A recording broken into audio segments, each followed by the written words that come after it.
So a couple of years ago, Allon Raiz, despairing about the state of the education system, decided to put his money where his brain was and to change the tone around education, to change the narrative, the story around education. So he came to what was, I don't mean to be rude about your predecessors, a bit of a dump in Randburg, and said we can change that space into something where we can educate young people differently to what the traditional schooling system is doing. Well, Bruce, the story starts a little bit before that, where I was at a conference and I heard myself whining about the state of entrepreneurship in South Africa and the fact that our supply of entrepreneurs was not at the quality that we were expecting. And then that afternoon, I had a meeting at my office, and my partner and I were sitting across the boardroom table from one another. I had two staff members right next to us on either side, sitting next to us, and the client was sitting at the head of the table. And as the client was speaking, I turned to my partner and I would go like this, which means, did you hear that? And he would. So does that mean that's opportunity, or yes. He's talking rubbish? No, that's opportunity. Did you hear that? And then he would lift his eyebrows and go, I got that. Now you know the code for Raizcorp. If you have a meeting with Allon Raiz, watch the eyebrows. Most important, it's the tell. And then about 10 minutes later, same thing happened. At the end of the meeting, we were both incredibly excited, and my two staff members were trying to work out why we were so excited. And that started a whole thing in my mind about what was different about the same information. All four of us were exposed to the same data, yet two of us saw opportunity and two of us didn't. So what was that about? And the combination of these two events on the same day said, well, it has to be the fact that we were marinated differently to see opportunity. Basically, our education was different, not just in school, but also at home, that we saw and heard opportunity very differently to other people.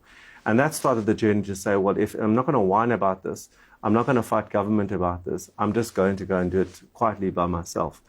And so then we went to look for schools. First of all, I tried to understand the industry, and 2 years later we found Radley here in Randburg. Was it always Radley? Have you rebranded it Radley? No, it was always Radley. And in fact, how I heard about it was actually a very successful entrepreneur who phoned me up and said, I heard you looking for a school.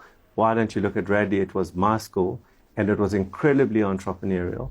And like most of the kids that came out of the school were entrepreneurial. I don't know what it is about it, but it was very good in my day. But it needs some TLC right now. So we started a journey to purchase the school, which we did, and then put a huge amount of investment into the school, not just in terms of the look and feel, but the curriculum, the teachers.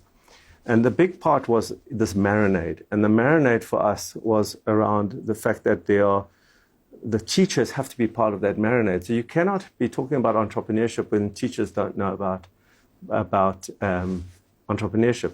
So we put all our teachers through continuous professional development through a course called EEG, which is an Entrepreneurial Educator Guide, where we teach them about business. They are exposed to business, and they have to basically be trained and pass exams so that they too understand entrepreneurship. Yeah.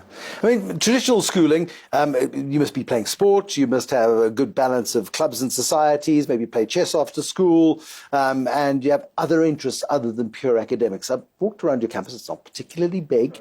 There's not a sports field, there's not a blade of grass, there's not a place to kick a ball other than in the car park, which at break time I saw kids doing. That's not part of your drive at all. No. So that was also a big differentiator in the way that we've designed our strategy. There is a piece of research called the Deviance Route to Entrepreneurship, which basically shows that entrepreneurs really precipitate out of sports backgrounds where they are individualistic sports, such as tennis, athletics, etc. Team sports, which is a big part of South African culture, actually has got a negative effect on whether you'll become an entrepreneur or not. But we're taught, I mean, business schools will tell you that the world is about collaboration. So when you do your MBA research projects, you do them together, you collaborate. This one's got this skill, this one's got this skill. And it feels very nicely into the corporate environment where everybody knows their place and everybody does their job. Nobody dares tread into marketing if they're in finance or whatever the case might be. That's the way the structure works. You're now saying, hold on a second, collaboration, don't need collaboration. This is about individualism. Yeah, the way you say it, you make it sound really bad. But entrepreneurship, in essence, is about the individual. You know, for us, we run a program in Angola, and one of the first things that we had to do was teach the people about self, okay, about the self. Because in an environment where it's all about community, the entrepreneurs battle to actually thrive in that environment because they keep going to the community to get consensus around whether to move forward or backward or left or right.